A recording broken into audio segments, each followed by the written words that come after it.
Hello everyone and welcome to Light Dark Academy. My name is Giuseppe Improta and this is Industry Talk and News. First of all, guys, I want to apologize. I did not record the video for a very long time. I'm well aware of that and I'm really sorry. Life got in the way. I had to sell my house, my relationship fell apart. I had to find another place and it was a huge deal, a big mess. So I am really sorry I didn't have the mindset to actually sit here.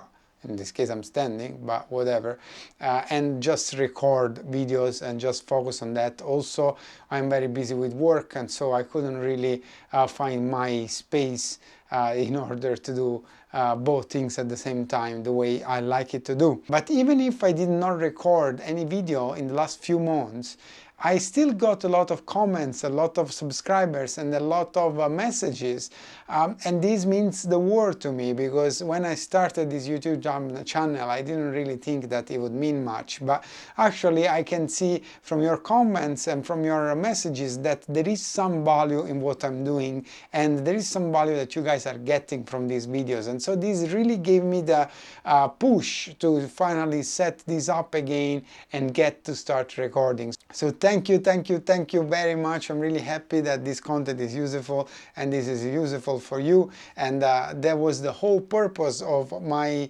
idea of starting this channel, is to help you guys out there through this incredible tool that is YouTube. But let's get into today's industry news, and there are a couple of things that I wanted to talk to you about. I have a couple of notes here just in case I forget something.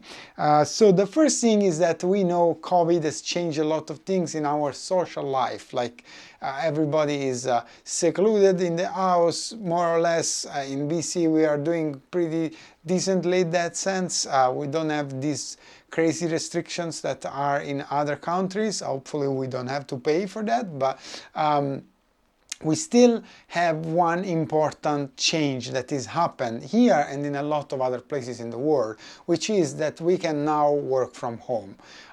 For those of you that don't know how this works, essentially we connect from work into a network that is set up by the company you work for, that is through a VPN, a virtual private network, that is basically a restriction. So the data that goes through internet goes only into a specific number of computers, and so it cannot be propagated outside of that network. This is important because one of the concerns with all this work from home situation is that the studios didn't want that to become a security concern. They don't want the data to be spread or any leak to happen, and that's a good concern. So by using a VPN we can basically connect the computer from home into the network of the studio. There is a password in there and all the usual things that you need in order to make this secure. So the other aspect of this is that you have to basically use a powerful machine usually when we do a 3D computer animation, and so not everybody does have that at their own place. So in order to compensate for that, what we do is that we connect from our home machine into the office machines that are located either in the office or maybe in a warehouse or somewhere else. So you don't need to have a powerful machine at home. Now, this change that you can work from home, it's huge. In the past, nobody wanted to do it because obviously there were security concerns, but also because, let's say the truth, it's a lot easier to control people from within the office than when you are at home and you have to rely on a chat or on a video chat to check on people's work. But in my experience, this is working pretty well, and I think this is a pretty big deal for our industry, especially for those people like I was at my beginning of my career, that don't live in places where the industry is so developed or where there is not that many companies doing visual effects on big projects. So working from home means that potentially now you can work on any company in the world, standing from your own studio, office, living room, bedroom or whatever. And this is a big deal. This means that a lot of people have access to jobs that they didn't want to have before, or they couldn't get before because they did not want to move. And I'll do a separate video on what it means to actually move country and go somewhere else for work. But essentially now you can. Now there are some limitations though due to taxes. For example, here in Vancouver, in BC, there are tax credits for companies that hire a certain amount of people. And so if I moved, for example, outside of BC, the company that is hiring me does not cannot take advantage of these tax incentives. And so potentially I could not work for them, or they wouldn't want to hire me because I would be all of a sudden more expensive. Or you could negotiate possibly that part of the tax credit into your salary. So if you really think that you want to live in a different place and that's more important than money for you, then you could negotiate that in the salary. And now some companies have declared that they will permanently work from home. Some other companies have not expressed a preference just yet. Some other companies are saying there will be more flexibility. So we don't exactly know how this is gonna turn long term, but what I think is that most companies will go to a work from home policy because you save a lot of money in real estate. Internet is fast enough today to have good communication and good visuals, and some of the people like myself that have to do supervision, especially relative to visual color grading, HDR stuff, will still have to go to the office from time to time to check the stuff, to check the shots.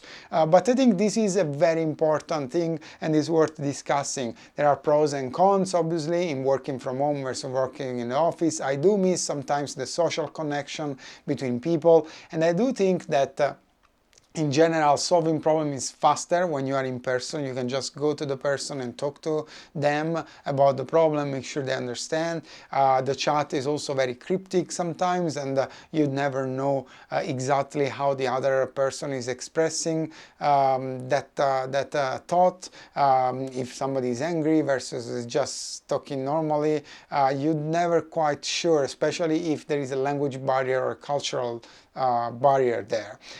So what do you think about this? Like, what are your ideas about working from home versus working in the office? What do you think about it? Let me know in the comments below.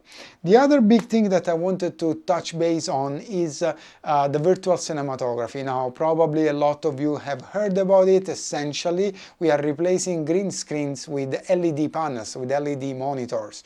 What this does is that aside from obviously being able to see the image on these monitors that is gonna go into the film, into the movie right away, pretty much real time, the light that the panels are emitting is also lighting the actors. So that's a big deal because now it means that you can really integrate the actors with that green screen even without having the lights correctly placed on the set.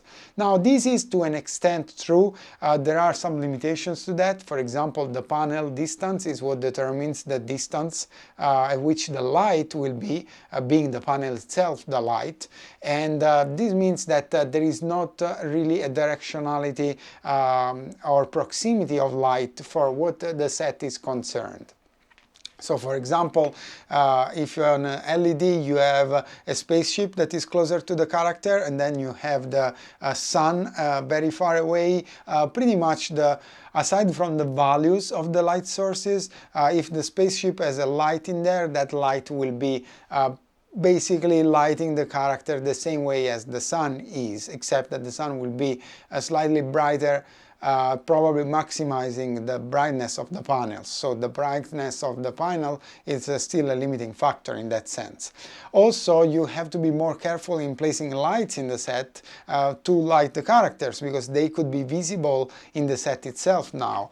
Before, you could use the green screen and just get rid of everything afterwards and place the lights around the characters and then have them in there. But now, because they are using these LED panels that basically basically are all around the characters and they also cover the ceiling, now you don't have this flexibility anymore of putting a camera higher outside the camera view, the camera frustum. So there are a lot of implications and a lot of ideas are running around regarding that. I think it's a pretty dope thing, a pretty dope technology, because now you can basically be with a visual effects supervisor on the set, and the director of photography and the director can also compose real time. So the way I see it is that in a few years from now, probably a couple of years really, there will be a figure, somebody on every set that it takes care of basically recomposing. It would be like a 3D artist real time that does that for the set needs. And it's gonna be pretty cool, I think. Is this gonna replace the green screen fully? Well, I'm not too sure about that. Maybe there are some situations where this green screen is better. The first thing that comes to my mind is money-wise.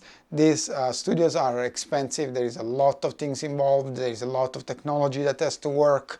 Everything has to be synced. So there is a bit of preparation there, but this is also something that will get better and better while we'll use the technology more. And aside from that, really, I would rather have a real-time representation of my shot than just a green screen that then I need to despill and, you know, I need to clean up the footage. I'd rather have something digital that is already, you know, working very well with the actors and it just works essentially.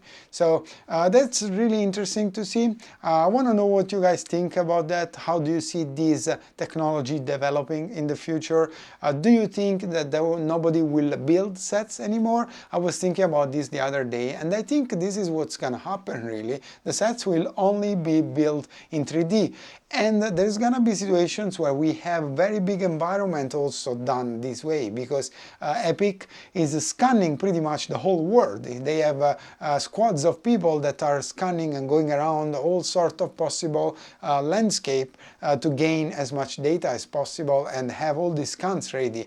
Which brings me to the next and last point, which is now if you want to light a shot and you just want to take care of lighting and you want to do, for example, landscape or environment lighting, you can really do it, because you have all this material that you can just freely download and use through the Unreal Engine, for example, and just throw it in your 3D scene and then do your light work and camera work. And I think that this is fantastic. It's just so much stuff that is available for you to experiment and learn and do things that you don't have to care about doing the assets, modeling, texturing, UVs, all that kind of stuff. These things work because they're doing that based on their own specs, so everything just works. The textures are all balanced in terms of luminosity, everything is essentially a scan, so it works pretty much all the time. And I think it's just pretty incredible to see where we are going. It makes me think of when I started to do 3D. We couldn't even paint on an object in 3D, and now you can actually do the whole landscape, the whole composition and lighting and rendering in real time, while even shooting on set and maybe tracking the camera. It's just mind-blowing, and it's really cool to see how things are developing. So what do you think about this technology? Let me know in the comments below. And I think that's it for me. Let me know if you like this format, if you like a little quick chat about the industry news, if you want to open a dialogue and maybe discuss a little bit of where things are going.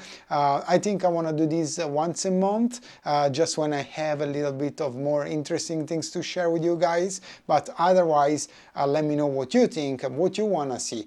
Thanks very much for all your comments, for your sharing, for leaving me messages. I really appreciate that, and I hope to be able to record more so that you guys can have the content that you deserve. Thank you very much. I'll see you in the next one.